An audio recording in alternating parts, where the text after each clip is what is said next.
जली हुई रोटी।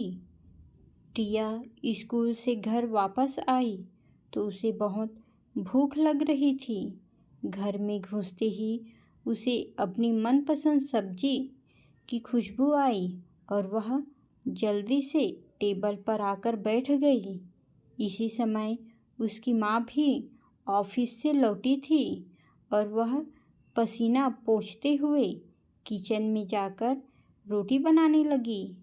रिया से इंतज़ार नहीं हुआ और वह भी किचन में माँ के पास चली गई। माँ किचन में रोज़ की तरह रोटी बना रही थी।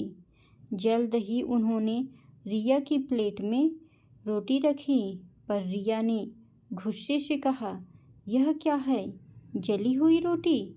मैं पूरे दिन स्कूल में पढ़ाई करके थकी हुई घर आती हूँ और ठीक से रोटी भी नहीं मिलती। माँ चुप रही और दूसरी रोटी बनाने लगी। रिया ने बिना जली रोटी खाई और अपने कमरे में चली गई। अगले दिन जब रिया थकी हुई घर लौटी तो उसने देखा कि माँ घर में नहीं थी।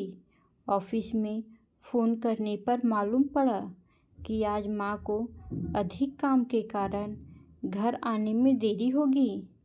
रिया ने कहा कि वह अपनी रोटी स्वयं बना लेंगी, तो माँ ने कहा, मेरे लिए भी एक रोटी बना देना। माँ के घर आने पर रिया ने झिझकते हुए उनको रोटी परोसी।